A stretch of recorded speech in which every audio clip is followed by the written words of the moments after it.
여러분, 저는 오늘 제 남편을 고소하기로 결심했습니다. 아니, 정확히 말하면 10년 전 우리 엄마를 차가운 빗길에 버려두고 도망친 살인마를 드디어 세상에 까발리기로 마음먹었습니다. 다들 저보고 그러세요. 어머, 은채 씨는 전생에 나라를 구했나 봐. 어떻게 저런 남편을 만났어? 시댁 복이 터졌네, 터졌어. 시어머니가 친딸처럼 모신다며? 하, 웃기죠? 남들이 보기엔 제가 신데렐라라도 된 줄 알아요. 헌신적인 남편, 돈 많은 시댁, 저를 끔찍이 아끼는 시어머니. 완벽한 그림이죠. 한 폭의 아름다운 수채화 같아요. 그런데 그거 아세요? 이 완벽한 그림. 제가 그린 거예요. 물감이 아니라 제 피와 눈물로, 그리고 복수심이라는 아주 독한 염료로 그려낸 가짜 그림이라고요. 저는 이 남자를 사랑해서 결혼한 게 아닙니다. 저는 이 남자를 파멸시키기 위해, 이 남자의 가장 깊은 곳에 칼을 꽂기 위해 10년이라는 세월을 지옥불 속에서 견디며 기어 올라온 악귀예요. 지금 안방에서 세상 모르고 자고 있는 저 남자, 제 남편 김성훈 50대. 겉보기엔 멀끔한 직장인에 주말이면 봉사활동 다니는 천사 같은 사람이죠. 하지만 그 사람 손에는 아직도 비린내가 나요. 10년 전 그날 밤 제 엄마를 치고 도망갈 때 핸들을 쥐었던 그 손 냄새 말이에요. 저는 매일 밤 그 손을 잡고 자면서 속으로 수천 번, 수만 번 그 손모가지를 비틀어버리는 상상을 했습니다. 그리고 오늘 드디어 그 지겨운 연극의 막을 내리려고 합니다. 그런데 여러분, 놀라지 마세요. 심장 꼭 부여잡으세요. 제가 잡으려는 건 남편뿐만이 아니에요. 이 집안에는 제 남편보다 더 소름 끼치는 아주 조용하고 우아한 괴물이 한 명 더 살고 있거든요. 누군지 짐작 가세요? 바로 저를 딸이라 부르며 웃어주던 제 시어머니입니다. 자, 이제부터 제가 10년 동안 꾹꾹 눌러 담아왔던 이 피비린내 나는 복수국의 전말을 하나하나 아주 상세하게 들려드릴게요. 아마 들으시다 보면 치가 떨려서 잠도 안 오실 거예요. 이건 그냥 드라마가 아니라 제 목숨을 건 전쟁이니까요. 구독과 좋아요는 영상 제작에 큰 힘이 됩니다. 제 이름은 정은채, 올해 33입니다. 남들이 볼 때 저는 부족할 것 없는 중산층 가정의 참한 며느리죠.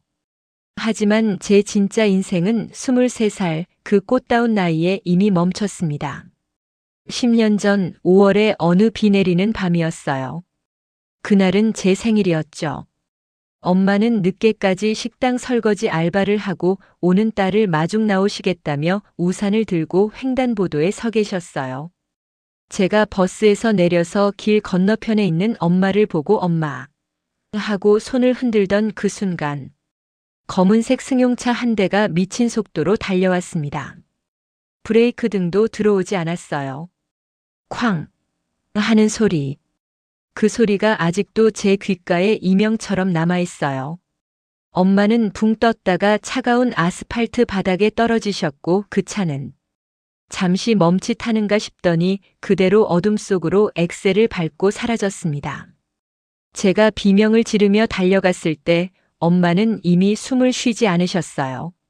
제 생일 케이크 대신 엄마의 피로 범벅이 된 아스팔트 바닥이 제 23살의 첫 기억이 되었습니다. 빗물인지 핏물인지 모를 그 차가운 액체가 제 무릎을 적시던 그 느낌. 죽어서도 못 잊습니다. 경찰이요? 말도 마세요. CCTV가 없다, 목격자가 없다, 비가 와서 흔적이 씻겨나갔다. 안 된다는 핑계만 수십 가지였어요. 담당 형사님도 애는 쓰셨지만 결국 사건은 증거 불충분으로 미제 사건 처리가 됐죠. 저는 그때 깨달았습니다. 아, 이 세상에 신은 없구나. 법도 없구나. 내 엄마의 억울함은 내가 풀어야 하는구나. 그때부터 저는 미친년처럼 살았습니다. 낮에는 닥치는 대로 일해서 돈을 벌고 밤에는 사고 현장 주변을 이잡듯이 뒤졌어요. 사설 탐정 사무소를 제 집 드나들듯이 다니면서 구걸하다시피 매달렸죠. 제발 범인 좀 찾아주세요. 제발요. 그렇게 3년을 죽은 듯이 매달린 끝에 기적처럼 단서 하나를 찾았습니다. 사고 현장에서 EKM 떨어진 골목길, 폐업한 가게 앞에 달려있던 낡은 방범용 CCTV. 이미 데이터가 덮어 씌워져서 못 쓴다는 걸 복구업체 사장님 바짓가랑이를 잡고 빌어서 살려냈어요. 거기에 찍혀 있었어요. 오른쪽 범퍼가 찌그러진 채 비틀거리며 달리는 검은색 세단. 그리고 흐릿하지만 복원된 번호판의 숫자 4자리. 38호 12XX. 그 차주의 이름을 알아냈을 때 저는 제 눈을 의심했습니다. 당시 잘 나가는 중견 기업의 과장 김성훈. 바로 지금의 제 남편입니다. 그때 그 사람은 이미 결혼을 전제로 만나는 여자가 있었고 회사에서는 승승장구하고 있더라고요. 내 엄마는 차가운 땅 속에 묻혀서 뼈만 남아가는데 자기는 따뜻한 방에서 미래를 꿈꾸고 있었다니. 피가 거꾸로 솟는다는 게 그런 느낌이더라고요. 온몸의 혈관이 터져버릴 것 같았어요. 당장 식칼을 들고 찾아가서 찔러버릴까? 아니면 회사 로비에서 1인 시위라도 할까? 별별 생각을 다 했지만 저는 참았습니다. 그냥 감옥에 보내는 거? 너무 시시하잖아요. 뺑소니 사망사고라고 해봤자 초범이고 술 마셨다고 심신미약 주장하고 합의금 좀 던져주면 기껏해야 몇 년 살고 나올 텐데. 그걸로는 안 돼요. 저는 그 사람이 가진 모든 걸 뺏고 싶었어요. 직장, 명예, 돈, 그리고 가족까지. 가장 행복한 순간에 가장 비참하게 나락으로 떨어뜨리는 것. 그게 제 목표였습니다. 그래서 저는 철저하게 가면을 썼습니다. 그 남자가 다니는 유기견 봉사활동 모임에 나가서 우연을 가장에 만났죠. 저는 일부러 그 남자가 좋아할 만한 스타일로 꾸몄어요. 화장기 없는 얼굴, 수수한 옷차림, 조용하고 순종적인 말투. 딱 그 남자와 그 집안이 원하던 현모양처 스타일로요. 제 본 모습은 다 죽였습니다. 2년을 공들였습니다. 그 남자가 저한테 푹 빠지게 만들었죠. 은채 씨 같은 여자는 처음이야. 내 영혼을 알아주는 사람은 당신뿐이야. 그런 낯간지러운 소리를 들을 때마다 속으로 구역질을 참느라 혀를 깨물었습니다. 결국 청혼을 받아냈고 결혼식장에 들어갔죠. 남편이 제 손가락에 다이아 반지를 끼워주면서 평생 행복하게 해줄게. 내 목숨보다 사랑해라고 하는데 저는 속으로 비웃었어요. 그래, 행복하게 해줘봐. 그 행복이 얼마나 끔찍한 지옥으로 변하는지 똑똑히 보여줄 테니까. 결혼 생활은 살얼음판 같았지만 겉으로는 완벽한 연기를 펼쳤습니다. 시어머니는 저를 보자마자 껌뻑 죽으셨어요. 아이고, 우리 복덩이 왔냐 하시면서요. 홀로 아들을 키우신 시어머니, 이옥자 여사님. 겉으로는 고상하고 인자한 시어머니였죠. 저는 그분의 손발이 되어드렸어요. 관절염 있으신 다리 주물러드리고 입맛 까다로운 식성 맞춰서 몇끼 7첩 반상 차려드리고 명절이면 전을 수백 장씩 붙여도 군소리 한마디 안 했어요. 동네 사람들이 다 부러워했죠. 저 집 며느리는 하늘에서 내려온 천사야. 천사? 하. 저는 매일 밤 남편과 시어머니가 잠든 뒤에야 날개를 떼고 악마의 눈을 떴습니다. 집안 구석구석을 뒤지기 시작했죠. 10년 전 그날의 흔적을 찾아서요. 남편은 꼼꼼한 성격이라 옛날 물건을 잘 못 버려요. 그게 저한테는 기회였죠. 하지만 2년이 지나도록 결정적인 물증은 나오지 않았어요. 그러던 어느 날이었어요. 바로 며칠 전이었죠. 시어머니가 유명한 절에 다녀오셨다면서 저를 안방으로 부르시더라고요. 은채야, 이리 와 앉아봐라. 내가 주지 스님한테 사정해서 받아온 귀한 부적인데 이걸 지니고 있으면 남편 하는 일이 다 잘 풀리고 집안에 나쁜 기운이 사라진단다. 너한테 주는 복주머니야. 하시면서 낡은 붉은색 비단 주머니를 제 손에 쥐어주시는 거예요. 어머, 감사해요, 어머님. 제가 늘 지니고 다닐게요. 어머님 정성이 대단하세요. 하고 생글생글 웃으며 받았죠. 그런데 그 주머니를 받아드는데 왠지 모르게 손끝이 찌릿하고 묵직한 기운이 느껴지더라고요. 그날 밤 남편이 코를 골며 잠든 걸 확인하고 조심스럽게 화장실로 가서 문을 잠갔습니다. 그리고 그 복주머니를 열어봤어요. 부적 같은 게 들어있겠거니 했는데 그 안에서 나온 건 부적이 아니었어요. 누렇게 바랜 꼬깃꼬깃 접힌 종이 뭉치였습니다. 손을 떨며 그 종이를 펴봤어요. 글씨가 희미해졌지만 분명히 보였습니다. 세상에. 그건 10년 전 날짜가 찍힌 차량 수리 영수증이었습니다. 수리 내역 전면 범퍼 교체, 헤드라이트 파손 수리, 보닛 판금 도색, 특수 실내 세차 날짜 2014년 5월 13일. 정확히 엄마 사고 다음 날 아침 날짜였어요. 제 심장이 쿵쿵 뛰다 못해 입 밖으로 튀어나올 것 같았습니다. 숨이 턱 막혔어요. 이건 빼도 박도 못하는 물증이었어요. 사고가 나자마자 증거를 없애려고 급하게 수리한 기록. 그런데 의문이 들었습니다. 왜 이 영수증이 시어머니가 준 복주머니 안에 들어있었을까요? 남편이 실수로 넣었을 리는 없고 시어머니는 이걸 부적이라고 생각하고 간직했던 걸까요? 아니면 뭔가를 알고 있는 걸까요? 거울 속 제 얼굴이 창백하게 질려 있었습니다. 이게 왜 여기 있지? 설마 어머님도 알고 있었나? 만약 시어머니가 아들이 사고 친 걸 알고도 묵인했다면? 아니, 이 영수증을 이렇게 소중하게 보관하고 있었다면? 그건 단순한 모정이 아니라 범죄 은닉이잖아요. 그때 화장실 문을 똑똑 두드리는 소리가 났습니다. 여보, 안에서 뭐 해? 배 아파? 남편 목소리였어요. 저는 소스라치게 놀라 급하게 영수증을 속옷 안에 쑤셔넣고 물을 내렸습니다. 손이 덜덜 떨려서 물 내리는 버튼도 겨우 눌렀어요. 아니에요. 그냥 속이 좀 안 좋아서요. 금방 나가요. 심호흡을 하고 문을 열고 나가자 남편이 비몽사몽 한 얼굴로 서 있더라고요. 저를 보더니 걱정스러운 표정으로 이마를 짚는데 그 손길이 닿는 순간 온몸에 소름이 돋아서 미치는 줄 알았습니다. 마치 벌레가 기어가는 것 같았어요. 어디 아픈 거 아니야? 당신 요즘 무리하더니. 내일 병원 가볼까? 아니에요, 괜찮아요. 당신 깨워서 미안해요. 얼른 자요. 남편을 다시 침대에 눕히고 저도 옆에 누웠지만 잠이 올 리가 없었죠. 등 뒤에 닿는 남편의 체온이 시체처럼 차갑게 느껴졌습니다. 머릿속에서는 계속 시어머니의 얼굴이 떠올랐어요. 그 인자한 미소 뒤에 무엇이 숨겨져 있을까? 이 영수증 하나로 모든 게 설명되지는 않아요. 하지만 분명한 건 이 집안에 제가 모르는 더 끔찍한 비밀이 숨겨져 있다는 거였죠. 저는 어둠 속에서 눈을 부릅뜨고 다짐했습니다. 이 영수증이 어디서 튀어나왔는지, 그날 밤 이 집안에서 무슨 일이 있었는지 뿌리까지 파헤치겠다고요. 설사 그 끝이 지옥이라 할지라도요.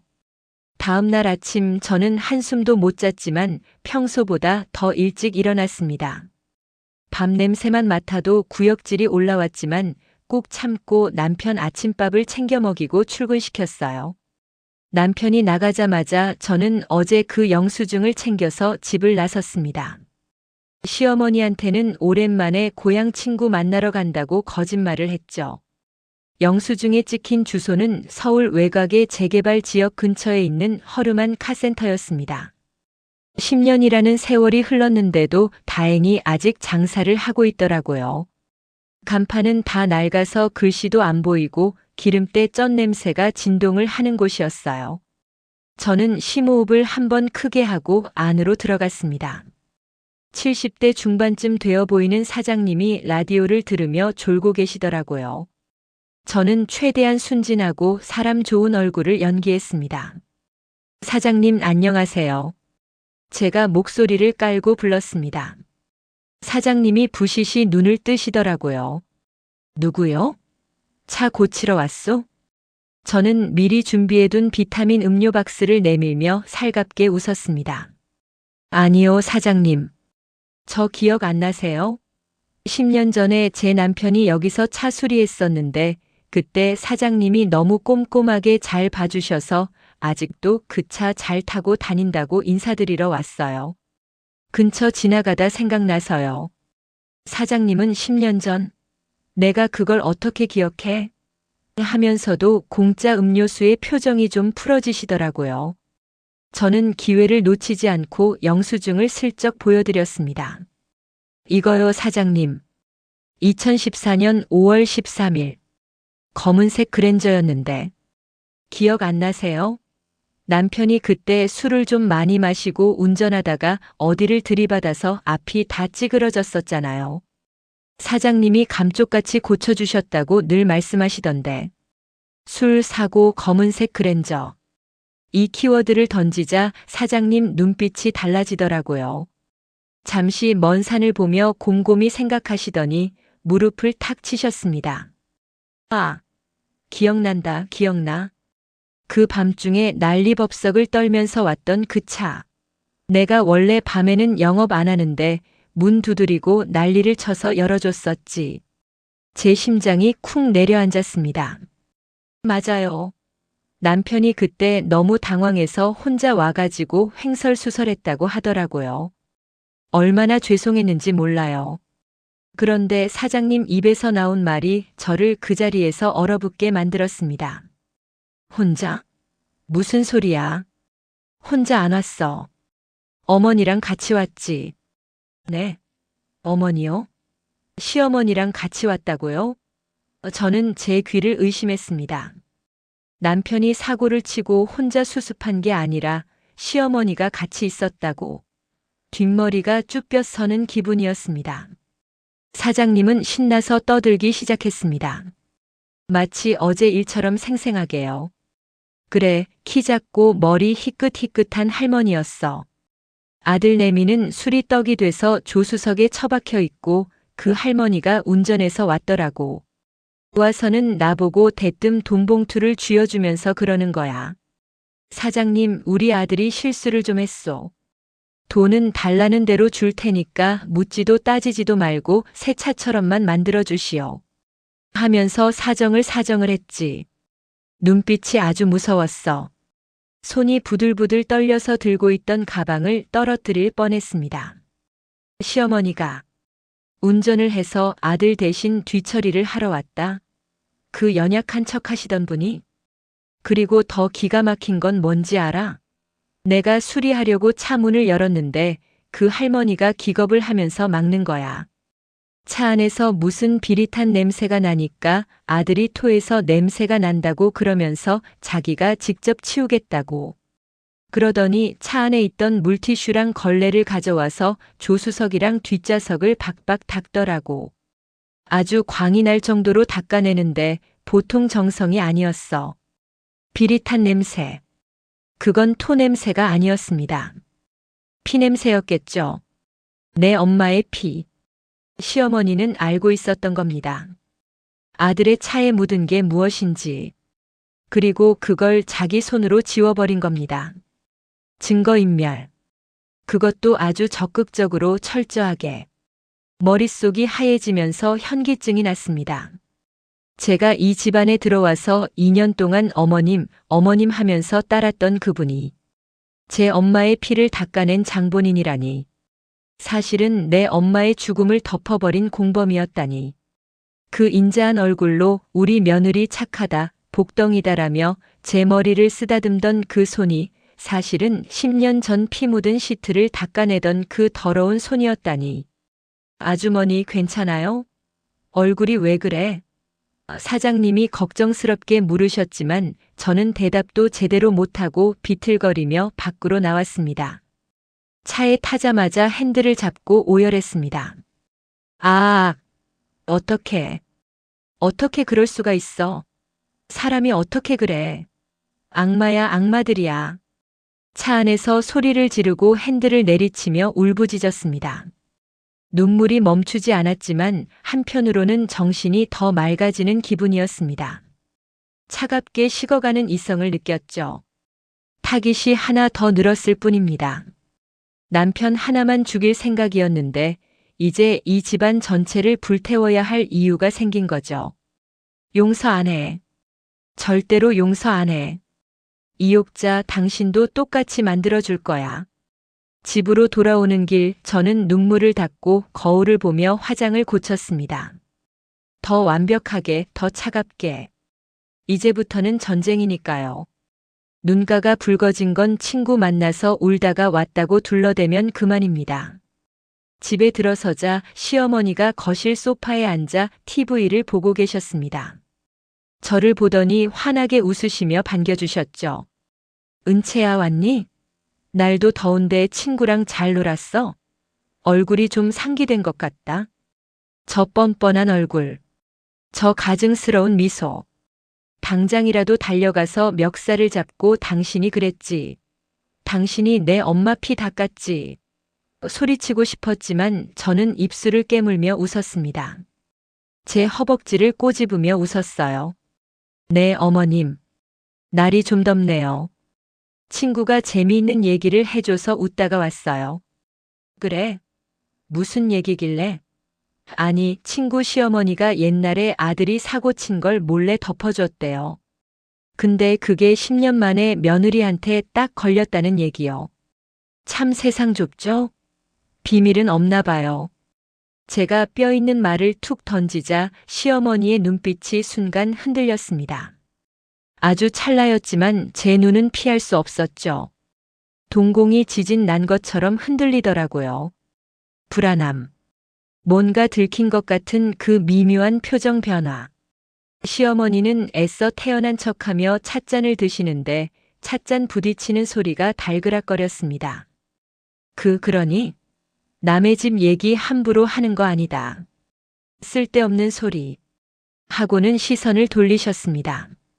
저는 주방으로 가서 물을 한 잔 마시며 시어머니의 뒷모습을 노려봤습니다. 구분 등 희끗희끗한 머리카락. 저 약해 보이는 노인이 아들을 위해서라면 악마와도 손잡을 수 있는 사람이었다는 게 믿기지 않았습니다. 아니, 모성애라는 이름으로 포장된 이기심이 얼마나 잔혹할 수 있는지 뼈저리게 느꼈습니다. 어머님 기다리세요. 당신이 그토록 지키고 싶어 했던 아들이 무너지는 꼴 가장 앞줄에서 보게 해드릴게요. 그리고 당신도 그 죄의 무게를 견디다 못해 부서지게 만들어 드릴 겁니다.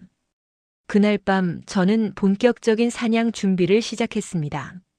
남편은 이미 도간에 든 쥐였고 이제 시어머니를 올가맬 덫이 필요했죠. 남편의 과거 내비게이션 기록, 하이패스 기록, 그리고 당시 통화 내역까지 샅샅이 뒤졌습니다. 그리고 결정적인 단서 하나를 더 찾아냈습니다. 사고 당일 밤 남편의 차가 머물렀던 마지막 장소. 서울 외곽의 재개발 예정지 폐공장. 남편은 사고를 내고 바로 집으로 온 게 아니라 그곳에 들렀습니다. 왜 갔을까요? 뻔하죠. 시신을 유기하거나 결정적인 증거를 버리기 위해서였겠죠. 저는 다음 날 새벽 모두가 잠든 틈을 타 그 폐공장으로 향했습니다. 10년이 지나 잡초가 무성하고 쓰레기 더미가 된 그곳. 저는 미친 사람처럼 흙바닥을 파헤쳤습니다. 뱀이 나올 것 같고 귀신이 나올 것 같은 음산한 곳이었지만 무서울 게 없었습니다. 우리 엄마가 여기 어딘가에 혹은 엄마의 흔적이 여기 있을지도 모른다는 생각뿐이었으니까요. 손톱이 깨지고 손가락에서 피가 났지만 멈출 수가 없었어요. 그렇게 3시간을 뒤졌을까. 덤불 깊숙한 곳, 흙 속에 반쯤 묻혀있는 무언가가 눈에 들어왔습니다. 낡고 삭아서 색이 바랬지만 분명히 알아볼 수 있는 그것. 꽃무늬 스카프. 엄마가 사고 당일 목에 두르고 계셨던 그 스카프였습니다. 제가 첫 월급 타서 사드렸던 그 스카프. 엄마. 엄마 여기 있었어? 나왔어. 엄마 딸 은채 왔어. 스카프를 쥐고 짐승처럼 울부짖었습니다. 냄새를 맡아보니 흙냄새 사이로 릿한 엄마 냄새가 나는 것 같았어요. 남편 놈은 뺑소니를 친 것도 모자라 엄마가 하고 있던 스카프까지 풀어서 여기에 버리고 간 겁니다. 혹시라도 차에 걸려있던 걸 뒤늦게 발견하고 버린 거겠죠. 저는 그 스카프를 증거물 봉투에 담았습니다. 이제 모든 퍼즐이 맞춰졌습니다. 남편의 뺑소니, 시체 유기 정황, 그리고 시어머니의 증거인멸 교사. 저는 곧장 경찰서로 차를 몰았습니다. 제가 2년 동안 모아온 방대한 증거 파일, 그리고 방금 찾은 엄마의 스카프, 시어머니의 행적을 입증할 녹취록까지. 이 모든 걸 받아줄 단 한 사람, 강력계 강도현 형사님을 만나러 갔습니다. 강 형사님은 10년 전 엄마 사건을 담당했던 분이셨어요. 미제 사건으로 남은 걸 평생의 부채감으로 안고 사시는 분이었죠. 제가 연락도 없이 찾아가자 놀란 눈으로 저를 맞이하셨습니다. 정은채 씨? 무슨 일입니까? 이 새벽에. 안색이 왜 그래요? 저는 형사님 책상 위에 증거 꾸러미를 쏟아놓으며 말했습니다. 제 목소리는 떨리지 않았어요. 아주 차갑고 단호했습니다. 형사님, 범인 잡았습니다. 10년 전 뺑소니 사건 진범, 그리고 그 공범까지요.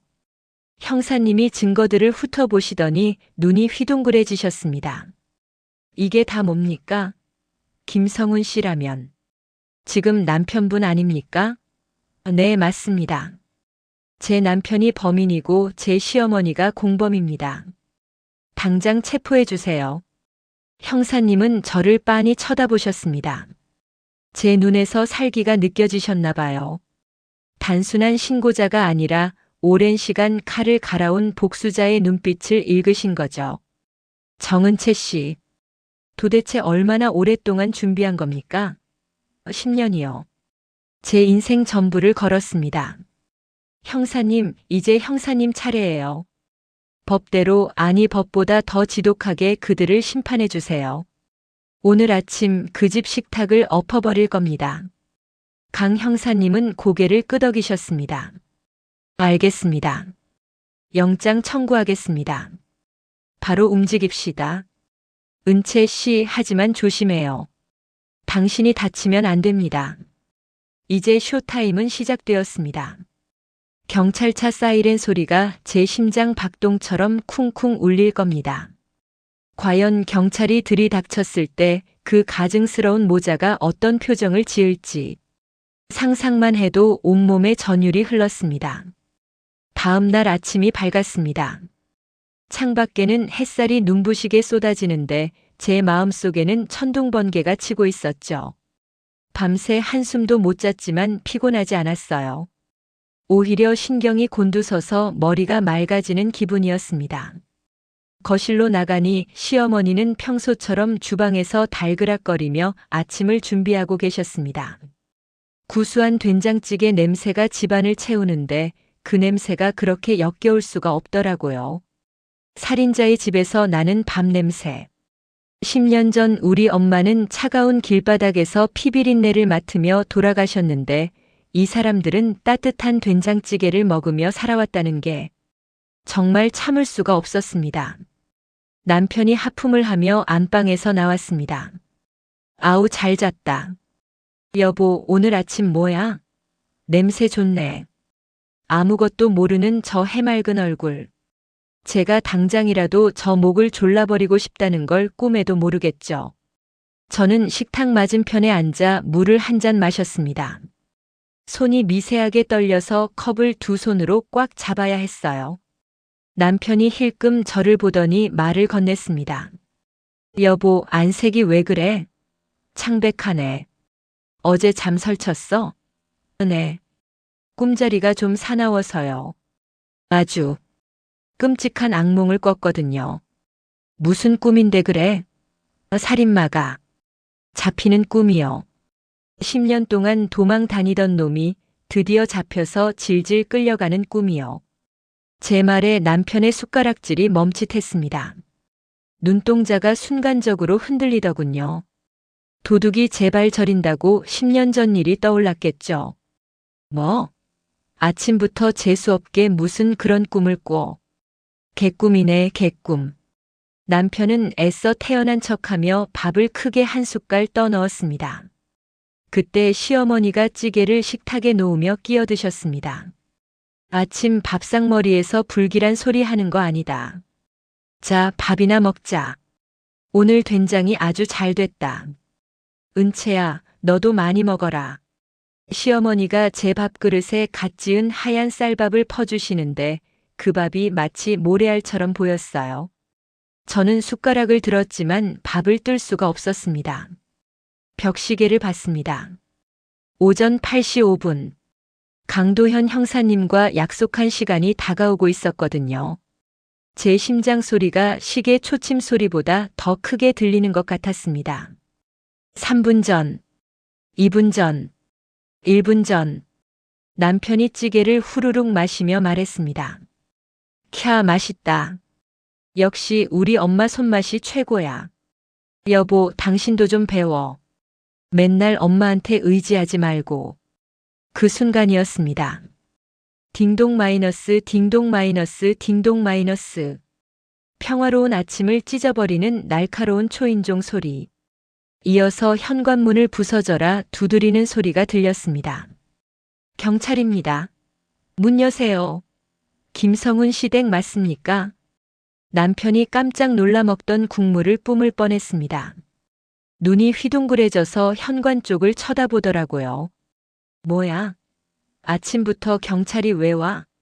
시어머니도 사색이 되어 국자를 떨어뜨리셨습니다. 은채야, 이게 무슨 일이니?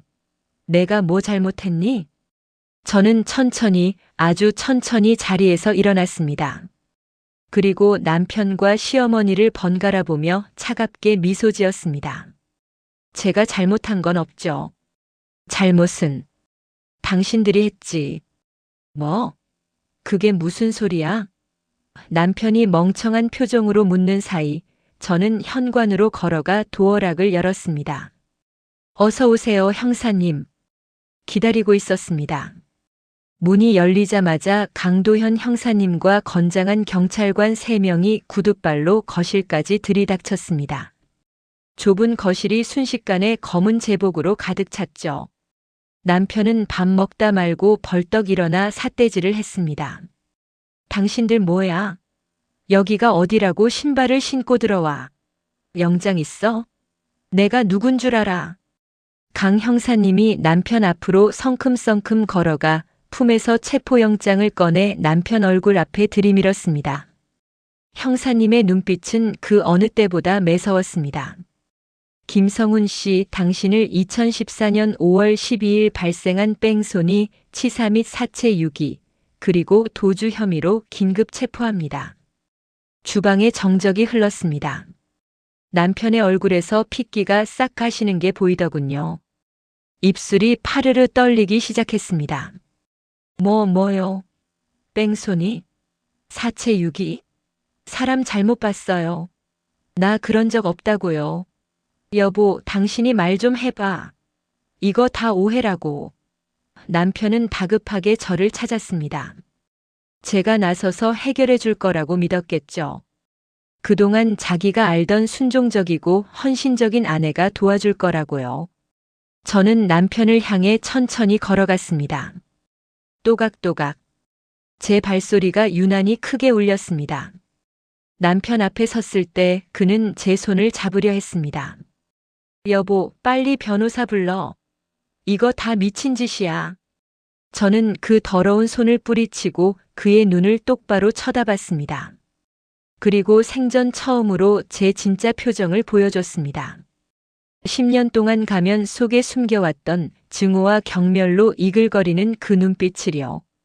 그리고 손을 높이 들어 올려 남편의 뺨을 잇는 힘껏 후려갈겼습니다. 짱 마이너스. 살과 살이 부딪히는 파열음이 거실을 찢어놓았습니다. 남편의 고개가 획 돌아가고 안경이 날아가 바닥에 떨어졌습니다. 시어머니는 악 하고 비명을 지르며 입을 틀어막으셨죠.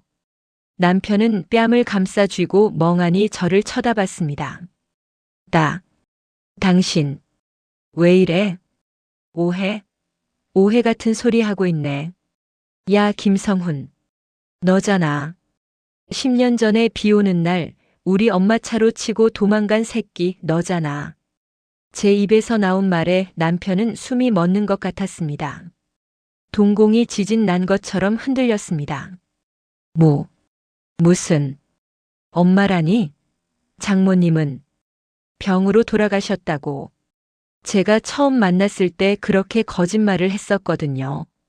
거짓말이었어. 널 잡으려고 내 목덜미를 물어뜯으려고 내가 꾸민 거짓말이야. 내가 이 집에 왜 들어왔는지. 이제 알겠어? 너 죽이려고 너랑 내 엄마 피 말려 죽이려고 들어왔어. 2년 동안 내 옆에서 웃어주니까 진짜 사랑인 줄 알았니? 내 살 냄새 맡을 때마다 내가 얼마나 토하고 싶었는지 알아? 제 절규의 시어머니가 바닥에 주저앉으셨습니다. 아이고, 이게 무슨 소리야? 은채야, 내가. 시어머니는 믿기지 않는다는 듯 가슴을 치셨습니다. 형사님들이 남편의 팔을 꺾고 수갑을 채웠습니다. 김성훈 씨 묵비권 행사할 수 있고 변호사 선임할 수 있습니다. 서로 갑시다. 이거 놓으라고. 나 아니야. 증거 있어? 증거 있냐고. 남편은 끝까지 발악했습니다. 정말 추잡하더군요. 강 형사님이 제 쪽을 보며 고개를 끄덕이셨습니다. 제가 준비한 증거들 확실하니까 걱정 말라는 뜻이었죠. 증거? 차고 넘쳐. 내가 숨기려고 했던 그 영수증, 내 엄마가 간직하고 있더라. 그리고 내가 폐공장에 버린 우리 엄마 스카프, 내가 찾아왔어. 거기 내 지문 묻어 있을걸? 제 말에 남편은 다리에 힘이 풀려 주저앉을 뻔했습니다. 경찰들에 의해 질질 끌려나가면서 남편은 마지막 동아줄을 잡으려는 듯 고개를 돌려 시어머니를 찾았습니다. 엄마, 나 좀 도와줘. 엄마가 알잖아. 나 고의 아니었다고. 엄마가 그때 다 처리해줬잖아. 차도 닦아주고 옷도 빨아줬잖아. 엄마가 말 좀 해봐. 그 순간 시어머니의 표정을 봤어야 합니다. 아들의 입에서 나온 엄마가 다 처리해줬잖아 라는 말. 그 말이 떨어지자마자 시어머니는 사색이 되어 고개를 푹 숙이셨습니다. 입술을 깨물며 부들부들 떠는 그 모습. 강 형사님도 그 말을 놓치지 않았습니다. 형사님의 눈빛이 시어머니에게 꽂혔죠. 할머니 들으셨죠? 아드님이 다 불었네요. 남편은 울부짖으며 경찰차에 실려갔고 현관문이 닫혔습니다. 집안에는 이제 저와 시어머니 단둘만 남았습니다. 태풍이 지나간 자리처럼 집안은 엉망이 되었고 깨진 그릇 조각들이 바닥에 뒹굴고 있었습니다. 시어머니는 식탁 다리를 붙잡고 짐승처럼 울고 계셨습니다. 아이고, 내 아들, 내 불쌍한 아들. 하늘도 무심하시지. 저는 깨진 그릇 조각을 발로 차며 시어머니 앞으로 다가갔습니다. 그리고 쭈그리고 앉아 고개 숙인 시어머니의 얼굴을 들여다봤습니다. 어머님, 아들이 불쌍하세요? 시어머니가 눈물범벅이 된 얼굴로 저를 보셨습니다. 은채야, 내가 잘못했다. 내가 죽일 년이다. 근데 성훈이는 정말 실수였어. 고의로 그런 게 아니야. 한 번만 살려주면 안 되겠니? 실수요? 사람을 치고 도망가는 게 실수예요? 그리고 그걸 덮어준 건요? 그것도 실수인가요? 우리 엄마가 차가운 바닥에서 피 흘리며 죽어갈 때 두 사람은 차 닦고 옷 빨면서 다행이다 했겠죠? 살려달라고요? 우리 엄마가 살려달라고 빌 때는 쳐다도 안 봤으면서 이제 와서 살려달라고요? 제 목소리는 점점 더 차갑게 가라앉았습니다. 꿈도 꾸지 마세요. 아들은 감옥 같지만 어머님은 여기서 편할 것 같으세요? 천만에요. 이제부터가 진짜 지옥일 겁니다. 어머님 죄도 제가 낱낱이 밝혀낼 거니까. 시어머니는 공포에 질려 뒷걸음질 쳤습니다. 너 눈빛이 왜 그러니? 무섭다, 은채야. 무서워요? 10년 전 우리 엄마는 얼마나 무서웠을까요? 기대하세요, 어머님. 제가 어머님을 어떻게 요리할지. 저는 자리에서 일어나 안방으로 들어갔습니다. 그리고 방문을 쾅 닫았습니다. 문 밖에서 시어머니의 통곡 소리가 들려왔지만 저는 눈 하나 깜짝하지 않았습니다. 이제 일막이 끝났을 뿐입니다. 진짜 사냥은 지금부터니까요. 남편이 구속된 후 일주일이 지났습니다. 그 일주일 동안 우리 집은 사람 사는 곳이 아니었습니다. 적막과 공포 그리고 증오만이 감도는 거대한 감옥이었죠. 시어머니는 충격으로 쓰러진 척하며 안방에 틀어박혀 나오지 않으셨습니다. 식음을 전폐하고 아이고 곡소리만 내셨죠. 저는 그 꼴을 보며 차가운 미소를 지었습니다. 그래, 말려 죽이는 게 낫겠어. 저는 매일 아침 죽을 쑤었습니다. 정성스럽게 쏜 죽이 아니라 살기 위해 억지로 먹어야 하는 사료 같은 죽이었죠. 쟁반에 죽을 담아 시어머니 방문 앞에 내려놓으며 말했습니다. 어머님 식사하세요. 죽지 않고 살아야 죗값을 치르죠.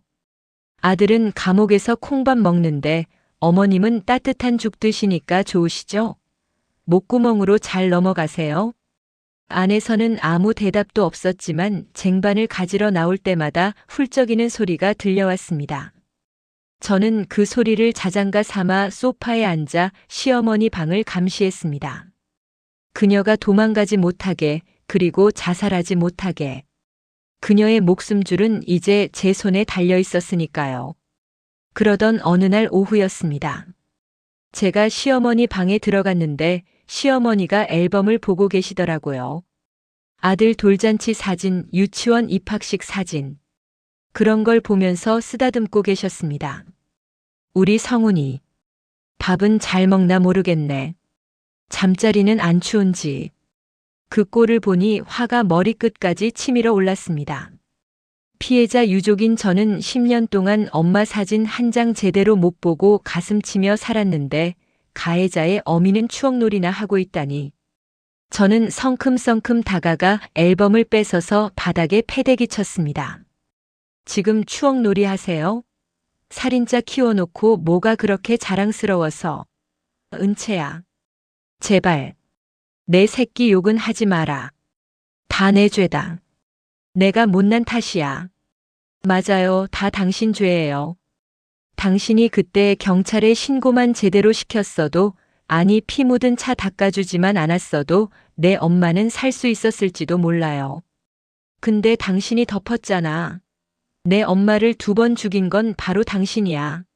당신은 아들을 사랑한 게 아니라 괴물을 키운 거라고요. 제가 악를 쓰자 시어머니가 발작하듯 떠셨습니다. 그러다 갑자기 제 발목을 잡고 엎드리셨습니다. 그래. 내가 미쳤었지. 아들이 감옥 가는 게 너무 무서워서. 눈에 뵈는 게 없었어. 내가 그 피를 닦았다. 세탁기에 옷을 돌리고 건조기에 말리면서 제발 아무 일도 없게 해달라고 부처님한테 빌었어. 건조기. 그 단어가 제 귓가에 쾅 하고 박혔습니다. 세탁기에 돌리고 건조기에 말렸다? 저는 10년 전 그날 비가 왔다는 사실을 기억해냈습니다. 비 오는 날 빨래가 잘 안 마르니까 건조기를 썼겠죠. 그리고 10년 전이라면 가스 건조기가 흔하지 않던 시절입니다. 저는 순간적으로 뒷베란다 구석에 처박혀 있던 낡은 가스 건조기를 떠올렸습니다. 제가 시집 왔을 때 저거 고장났는데 왜 안 버리세요? 라고 물었더니 시어머니가 아직 쓸만해, 추억이 있는 거야라며 버리지 못하게 했던 그 고물 건조기. 그게 추억이 아니라 증거였던 겁니다. 저는 시어머니를 뿌리치고 베란다로 달려갔습니다. 먼지가 뽀얗게 쌓인 낡은 건조기. 전원 코드는 뽑혀 있었지만 그 육중한 기계는 10년 전 그날의 진실을 품고 있을 것 같았습니다. 저는 공구함을 가져와 건조기 문을 열고 안쪽 필터와 배기구를 뜯어내기 시작했습니다. 나사가 녹슬어 잘 돌아가지 않았지만 손바닥이 까지는 줄도 모르고 미친 듯이 돌렸습니다. 나와라. 제발 나와라. 배기구 안쪽은 검은 먼지와 찌꺼기로 가득 차 있었습니다. 저는 플래시를 비추며 찌꺼기들을 뒤적였습니다. 만약 혈흔이 묻은 옷을 고온 건조했다면 그 흔적이 어딘가에 눌어붙어 있을 수도 있습니다. 한참을 뒤지던 제 손끝에 딱딱한 무언가가 걸렸습니다. 핀셋으로 조심스럽게 집어 올렸습니다. 다 타버린 것 같은 검은 찌꺼기들 사이에서 발견된 아주 작은 금속 단추. 남편이 그날 입고 나갔던 셔츠의 소매 단추 같았습니다. 그리고 배기구 틈새에 말라붙은 미세한 붉은 갈색의 섬유 조각들. 저는 떨리는 손으로 단추와 섬유 조각을 증거물 봉투에 담았습니다. 그리고 바로 강도현 형사님께 전화를 걸었습니다. 형사님 찾았어요. 시어머니가 증거인멸한 도구요. 베란다 건조기예요. 당장 감식반 보내주세요. 형사님은 반신반의했지만 제 확신에 찬 목소리에 곧장 감식반을 보내주셨습니다. 몇 시간 뒤 집안은 하얀 방호복을 입은 감식 요원들로 붐볐습니다. 그들은 건조기 내부를 특수약품으로 닦아내고 라이트를 비췄습니다. 그 순간 건조기 내부가 파란색 형광빛으로 번쩍였습니다. 루미놀 반응. 혈흔이 있을 때 나타나는 그 반응이었습니다. 10년이 지났는데도 고열에 눌어붙은 혈흔은 지워지지 않고 비명을 지르고 있었던 겁니다. 나왔습니다. 혈흔 반응 양성입니다. 감식 요원의 말에 저는 다리가 풀려 주저앉았습니다. 엄마가 여기 있었어. 엄마 피가 10년 동안 이 집 베란다에 눌어붙어 있었어. 나는 그것도 모르고 이 건조기 옆에 빨래를 널고 살았어. 이 사실을 알게 된 저는 이성을 잃기 시작했습니다. 시어머니는 단순히 아들을 감싼 게 아니라 적극적으로 증거를 태워 없애고 완전 범죄를 꿈꿨던 겁니다. 그건 모성이 아니라 악마성이었습니다. 형사님이 그러시더라고요. 정은채 씨 대단합니다. 하지만 이걸로 시어머니를 처벌하기는 힘들어요. 친족 간의 증거인멸은 처벌받지 않는다는 특례 조항 때문에요. 기소하더라도 집행유예나 벌금형으로 끝날 확률이 높습니다. 저도 알고 있었습니다. 법이 얼마나 거지 같은지. 가족이라는 이유로 살인을 덮어줘도 죄가 안 된다니요. 그럼 내 엄마의 죽음은? 내 잃어버린 10년은? 누가 보상해 주나요? 형사님의 말을 듣고 저는 결심했습니다. 법이 심판하지 못한다면 내가 한다. 저는 감식 결과지를 들고 시어머니 방으로 들어갔습니다. 시어머니는 이불을 뒤집어 쓰고 덜덜 떨고 계셨습니다. 어머님 일어나 보세요. 좋은 구경 시켜드릴게요. 제가 이불을 확 걷어차자 시어머니가 놀란 토끼 눈으로 저를 쳐다봤습니다. 이거 보세요. 어머님이 그렇게 애지중지하던 건조기에서 우리 엄마 피가 나왔대요. 10년 동안 이 집에서 그 기계 돌아가는 소리 들을 때마다 저는 아무것도 모르고 살았네요. 어머님은 그 소리가 자장가처럼 들리셨어요? 시어머니는 비명을 지르며 귀를 막으셨습니다. 아, 그만해. 제발 그만해. 내가 잘못했다. 왜 그만해요? 이제 시작인데. 형사님이 그러시더라고요. 친족 간 증거인멸은 처벌 못한대요. 그래서 어머님은 감옥에 안 가실 수도 있어요. 좋으시겠어요? 아들은 감옥 가는데 엄마는 두 다리 뻗고 자고. 시어머니는 바닥을 기어와 제 발을 잡고 비셨습니다. 눈물 콧물이 범벅이 되어 아주 가관이었습니다. 아니야. 나 감옥 갈게. 제발 나 좀 벌 줘. 차라리 죽여줘. 내가 죽어야 끝나. 죽여달라고요? 저는 시어머니를 내려다보며 차갑게 웃었습니다. 네, 그 소원 들어드릴게요.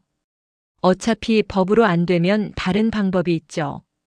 그때부터 제 마음속에 위험한 계획이 싹트기 시작했습니다. 이 여자를 살려두는 것 자체가 죄악이다. 내 손으로 끝내야 한다. 아니, 스스로 끝내게 만들어야 한다. 저는 주방 찬장을 뒤져 수면제를 찾았습니다. 시어머니가 불면증 때문에 처방받아 놓은 약이 한가득 있었거든요. 광기가 저를 집어삼키고 있었습니다. 거울을 보니 제 눈빛이 10년 전 저를 보며 비웃던 세상의 눈빛과 닮아 있더라고요. 아니, 살인마의 눈빛과 닮아 있었습니다. 아, 나도 괴물이 되어가고 있구나. 하지만 멈출 수 없었습니다. 엄마의 원한을 갚기 위해서라면 악마에게 영혼이라도 팔 수 있었으니까요. 그날 밤 저는 수면제 수십 알을 절구에 넣고 곱게 갈았습니다. 하얀 가루가 율무차 속에 녹아드는 걸 보며 묘한 쾌감을 느꼈습니다. 이걸 마시면 어머님도 편해지고 나도 편해지겠지. 우리 모두 끝나는 거야. 쟁반을 들고 시어머니 방 앞으로 갔습니다. 복도에 깔린 어둠이 저를 응원하는 것 같았습니다. 심장이 터질 듯 뛰었지만 쟁반을 든 손은 기이할 정도로 떨리지 않았습니다. 어머님 차 드세요. 따뜻할 때 드셔야죠. 방문 너머로 제 목소리가 아주 상냥하게 하지만 서늘하게 울려 퍼졌습니다. 마치 저승사자의 초대장처럼요. 시어머니의 방문을 열고 들어갔을 때 방 안에는 퀴퀴한 냄새가 났습니다. 며칠 동안 씻지도 않고 환기도 시키지 않은 죽음이 서려 있는 듯한 냄새였죠. 시어머니는 이불을 머리끝까지 뒤집어 쓰고 구석에 웅크리고 계셨습니다. 마치 세상으로부터 숨고 싶은 죄인처럼요. 제가 쟁반을 탁자에 내려놓는 달그락 소리에 시어머니가 흠칫 놀라 이불 밖으로 고개를 내미셨습니다. 불과 며칠 새 10년은 더 늙어버린 얼굴. 눈은 퀭하고 볼은 움푹 패여 살아있는 사람이라기보다는 유령에 가까운 모습이었습니다. 저는 최대한 상냥한 목소리를 꾸며냈습니다. 하지만 제 눈은 웃고 있지 않았죠. 어머님 일어나세요. 차 드시고 주무셔야죠. 율무차 탔어요. 어머님 이거 좋아하시잖아요. 시어머니는 공포에 질린 눈으로 저와 찻잔을 번갈아 보셨습니다. 본능적으로 아시는 것 같았어요. 며느리의 눈빛이 예전과 다르다는 걸. 그리고 이 잔에 담긴 게 단순한 차가 아니라는 걸요. 동물의 감각처럼 죽음의 냄새를 맡으신 거죠. 은채야. 나. 이거 안 마시면 안 되겠니? 시어머니의 목소리는 갈라져서 쇳소리가 났습니다. 왜요? 제가 독이라도 탔을까 봐요? 에이 설마요.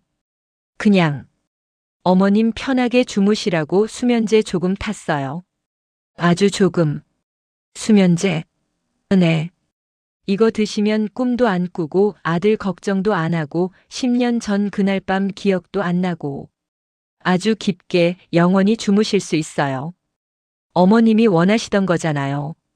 잊고 사는 거. 제 말에 시어머니가 사시나무 떨듯 떠셨습니다.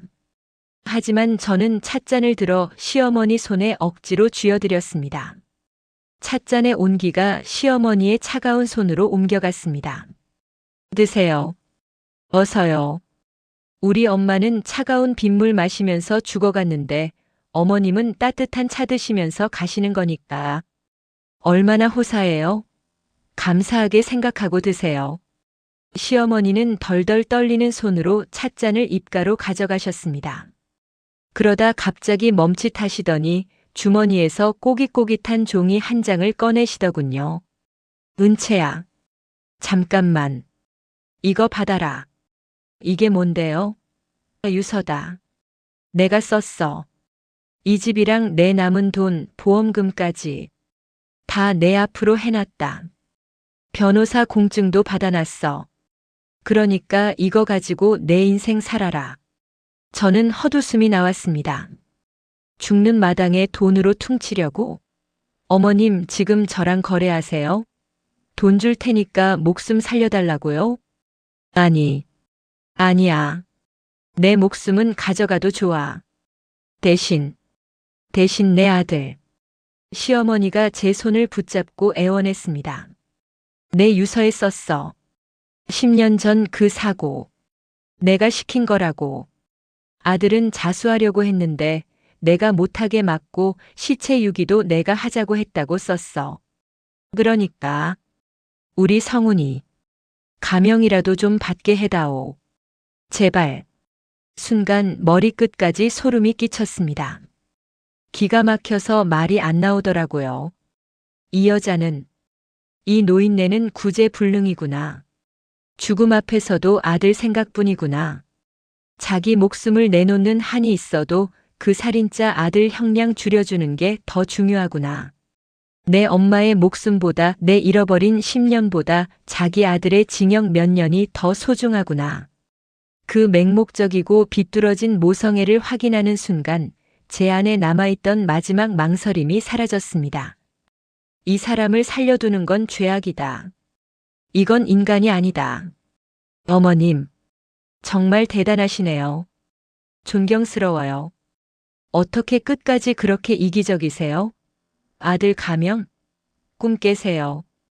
어머님이 쓴 그 유서 제가 갈갈이 찢어서 불태울 거니까.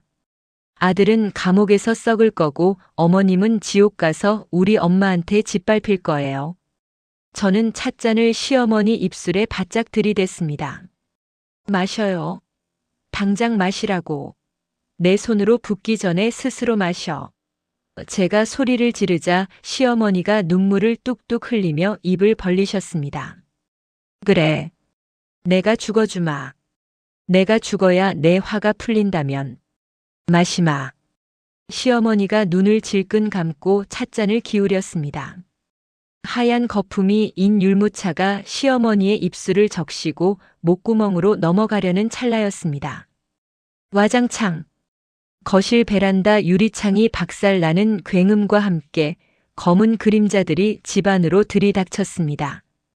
그리고 방문이 부서져라 열리면서 누군가 제게 몸을 날렸습니다. 정은채. 안 돼. 강도현 형사님이었습니다. 형사님은 제 몸을 밀치고 시어머니 손에 들린 찻잔을 쳐내버렸습니다. 쨍그랑. 찻잔이 벽에 부딪혀 산산조각이 나고 율무차가 사방으로 튀었습니다. 하얀 가루가 섞인 액체가 바닥을 적셨습니다. 저는 바닥에 나뒹굴며 비명을 질렀습니다. 아, 안 돼. 거의 다 끝났는데. 왜 방해해? 왜? 형사님이 제 어깨를 결박하고 바닥에 눌렀습니다. 제 위에서 형사님이 거친 숨을 몰아쉬며 소리치셨습니다. 정신 차려, 정은채. 너 지금 살인자가 되려는 거야. 내 엄마가 이걸 원할 것 같아? 내 손에 피 묻히고 감옥 가는 게 내 엄마 소원이냐고. 상관없어. 법이 못하면 내가 한다고 했잖아. 저 여자가 우리 엄마 죽인 거나 다름없는데 왜 말려? 저 여자도 죽고 나도 죽으면 그만이잖아. 나 이거 놓으라고. 저는 짐승처럼 울부짖으며 발버둥 쳤습니다. 손톱으로 형사님의 팔을 긁고 바닥을 내리쳤습니다. 억울해서 너무 분해서 눈물이 폭포수처럼 쏟아졌습니다. 형사님, 10년이에요. 10년을 기다렸어요. 제발 저 여자 죽게 놔두세요. 제발요. 형사님이 제 눈을 똑바로 바라보며 말씀하셨습니다. 그분의 눈시울도 붉어져 있었죠. 은채 씨, 알아요. 당신 마음 내가 다 알아. 나도 저 여자 죽이고 싶어. 근데 당신은 살아야지. 당신 엄마 목까지 보란 듯이 행복하게 살아야지. 여기서 살인자가 되면 당신 인생은 누가 보상해줘? 내가 당신 그렇게 되는 꼴 못 봐. 그 진심 어린 한마디가 비수가 되어 가슴에 꽂혔습니다. 온몸에 힘이 쭉 빠지더라고요. 저는 바닥에 엎드려 엉엉 울었습니다. 목 놓아 울었습니다. 엄마 미안해. 내가 너무 못나서. 복수도 다 못했어. 엄마. 그 사이 다른 경찰들이 시어머니를 부축해 나갔습니다. 시어머니는 다리가 풀려 질질 끌려나가면서도 저를 뒤돌아보셨습니다. 그 눈빛. 원망인지 미안함인지 아니면 살았다는 안도감인지 모를 그 복잡한 눈빛. 강 형사님이 저를 일으켜 세우고 제 손목에 수갑을 채우셨습니다. 철컥. 차가운 금속의 감촉이 손목을 조여오자 정신이 번쩍 들더군요. 아, 끝났구나. 내 전쟁은 여기서 끝났구나. 정은채 씨 살인 미수 혐의로 체포합니다. 변호사를 선임할 수 있고. 형사님의 목소리가 아득하게 들려왔습니다. 저는 저항하지 않았습니다. 그냥 멍하니 깨진 찻잔 조각에 비친 제 일그러진 얼굴만 바라봤습니다. 시간이 흘렀습니다. 6개월이라는 시간이요. 저는 구치소에 수감되어 재판을 기다렸습니다. 차가운 독방에 앉아 있으면 지난 10년이 주마등처럼 스쳐 지나갔습니다. 남편을 속이고 시어머니를 속이고 나 자신까지 속여가며 달려온 시간들. 허무하고 또 허무했죠. 드디어 선고 공판이 열리던 날. 법정은 사람들로 가득 찼습니다. 제 사건이 뉴스에 크게 보도되면서 복수냐 사적 제재냐를 두고 여론이 뜨거웠거든요. 먼저 제 남편 김성훈의 판결이 있었습니다. 남편은 수의를 입고 피고인석에 앉아 있었는데 그 말끔하던 대기업 부장의 모습은 온데간데 없고 초라한 중년 남자가 되어 있더군요. 판사님이 판결문을 읽어 내려갔습니다. 피고인 김성훈은 음주운전으로 사람을 치고 도주하여 피해자를 사망에 이르게 했으며 시체를 유기하고 10년 동안 이를 은폐했다. 또한 피해자의 딸인 정은채를 기망하여 결혼까지 한 점, 법정에서도 반성의 기미 없이 아내 탓만 하는 점 등 죄질이 극히 불량하다. 남편은 덜덜 떨고 있었습니다. 이에 피고인 김성훈에게 징역 20년을 선고한다. 20년. 남편이 비명을 질렀습니다. 판사님, 너무합니다. 저는 억울해요. 10년 전 일인데. 그리고 저 여자가 날 속였다고요. 남편은 교도관들에게 끌려나가면서까지 저를 향해 악담을 퍼부었습니다. 정은채, 너 내가 나가면 가만 안 둬. 죽여버릴 거야. 저는 그 모습을 보며 처음으로 웃었습니다. 20년? 내가 나올 때쯤이면 70 노인일 텐데 그때 내가 날 죽일 힘이나 있겠니? 감옥에서 썩어라 김성훈. 그리고 시어머니 이옥자 씨. 그녀는 법정에 나오지 못했습니다. 제가 율무차를 들이밀었던 그날 밤의 충격 때문인지 아니면 평생 숨겨온 죄책감이 터져서인지 뇌졸중으로 쓰러지셨거든요. 현재 그녀는 전신마비 상태로 요양병원에 누워 있습니다. 눈동자만 굴릴 수 있고 말도 못하고 손가락 하나 까딱 못하는 상태죠. 법적으로는 기소유예 처분을 받았습니다. 건강 상태가 위중하고 이미 죗값을 치르고 있다는 판단에서였죠. 하지만 그게 더 잔인한 형벌 아닐까요? 감옥에 가면 동료 수감자라도 있지. 그녀는 1인실 병상에 갇혀 자신의 배설물을 받아주는 간병인의 손길만 기다리며 하루하루를 버텨야 합니다. 내 아들은 20년 감옥살이 하는데 나는 아무것도 해줄 수 없구나. 이 생각이 매 순간 그녀의 뇌를 갉아먹겠죠.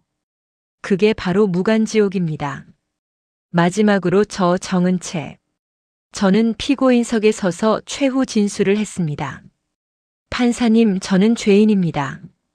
법을 어기고 사람을 죽이려 했습니다. 어떤 처벌도 달게 받겠습니다. 다만 다시 10년 전으로 돌아간다 해도 저는 엄마를 위해 싸웠을 겁니다. 그게 딸로서 제가 할 수 있는 유일한 사랑이었으니까요. 방청석에서 훌쩍이는 소리가 들려왔습니다. 강도현 형사님도 눈물을 훔치고 계셨죠. 판사님은 긴 침묵 끝에 판결을 내리셨습니다. 피고인 정은채. 살인 미수는 중죄이나 피고인이 겪은 10년간의 고통과 심신미약 상태, 그리고 피해자 유족으로서 겪은 트라우마를 참작한다. 또한 담당 형사의 강력한 탄원과 여론의 선처 호소를 반영하여 징역 3년에 집행유예 5년을 선고한다. 집행유예. 감옥에 가지 않아도 된다는 뜻이었습니다. 탕, 탕, 탕. 의사봉 소리가 울려 퍼지고 저는 그 자리에 주저앉아 오열했습니다. 이겼다. 내가 이겼다. 하지만 너무 아프다. 법원을 나오는데 햇살이 너무 눈부셔서 눈을 뜰 수가 없었습니다. 강 형사님이 두부를 건네주시더군요. 고생했어요, 은채 씨. 이제 진짜 끝났어요. 저는 두부를 한 입 베어 물며 울다가 웃다가 했습니다. 형사님, 저 이제 뭐 하고 살죠? 복수 말고는 할 줄 아는 게 없는데. 뭘 해요? 밥 잘 먹고 연애도 하고 여행도 가고 남들 하는 거 다 하고 살아요. 그게 당신 엄마가 바라는 거예요. 며칠 뒤 저는 시어머니가 있는 요양병원을 찾아갔습니다. 마지막 인사는 해야 할 것 같아서요. 병실 문을 열자 콧줄을 꽂고 멍하니 천장만 보고 있는 시어머니가 보였습니다. 저를 보자마자 시어머니의 눈동자가 지진 난 것처럼 흔들렸습니다.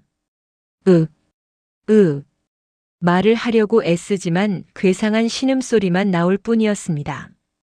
저는 시어머니 침대 옆에 앉아 사과를 깎았습니다. 사각. 껍질 깎는 소리만 병실을 채웠습니다. 어머님, 저 왔어요. 아들은 20년 살아야 나온대요. 어머님은 그때까지 살아계실 수 있으세요? 건강하셔야죠. 아들 출소하는 건 보고 눈 감으셔야죠. 시어머니 눈에서 눈물이 주르륵 흘러내려 베개를 적셨습니다. 그 눈빛. 잘못했다, 죽여달라, 미안하다. 온갖 감정이 뒤섞여 있었죠. 저는 얇게 깎은 사과 한 조각을 시어머니 입에 넣어드렸습니다. 시어머니는 씹지도 못하고 물고만 계시더군요. 어머님, 저 미워하지 마세요. 이게 다 자업자득이잖아요. 제가 여기 가끔 올게요. 와서 어머님 아들 소식도 전해주고 제가 얼마나 보란듯이 잘 사는지도 보여드릴게요. 그러니까 오래오래 사세요. 그 죄책감, 뼈가 녹을 때까지 씹어드세요. 저는 시어머니의 젖은 눈가를 닦아드리고 병실을 나왔습니다. 뒤에서 으어 하는 통곡 소리가 들려왔지만 뒤돌아보지 않았습니다. 이제 저 사람들과의 인연은 이걸로 끝입니다. 병원을 나와 납골당으로 향했습니다. 엄마의 영정 사진 앞에 섰습니다. 10년 만에 처음으로 엄마 눈을 똑바로 쳐다볼 수 있었습니다. 사진 속 엄마는 여전히 젊고 예쁘더군요. 엄마, 나 다 했어. 그 사람들 벌 다 받았어. 엄마 억울한 거 내가 다 풀었어. 유골함 유리에 이마를 대고 한참을 울었습니다. 근데 엄마, 나 너무 힘들었어. 나 칭찬해줘. 고생했다고 말해줘. 마음속에서 엄마 목소리가 들리는 것 같았습니다. 오냐, 내 새끼. 고생했다. 장하다, 우리 딸. 이제 아프지 마라. 행복해라. 저는 납골당을 나오며 깊은 숨을 들이마셨습니다. 비갠 뒤에 하늘이 유난히 파랗고 높더군요.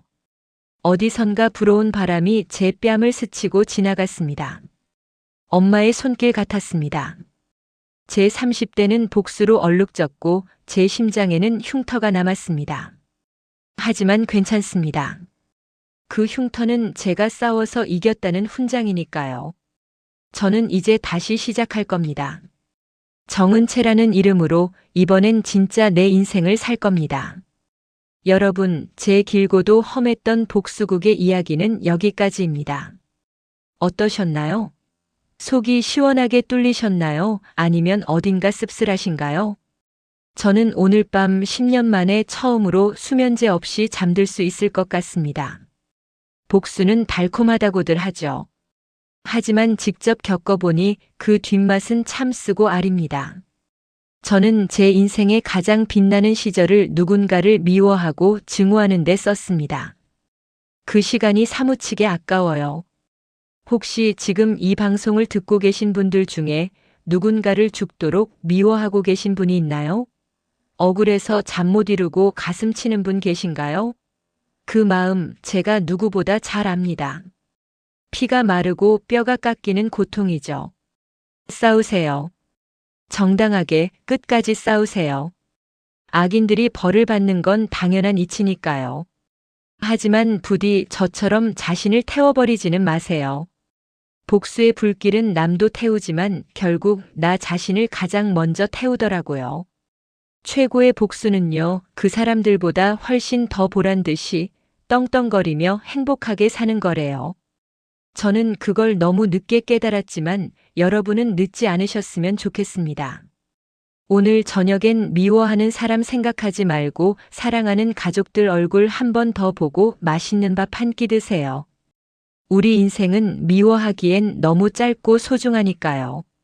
제 남편은 감옥에서, 시어머니는 병상에서, 그리고 저는 자유로운 세상에서 각자의 몫을 살아가겠죠. 이게 이 비극의 공평한 결말입니다. 지금까지 며느리이자 복수자였던 정은채였습니다. 제 이야기를 끝까지 들어주신 여러분, 진심으로 감사합니다. 부디 행복하세요.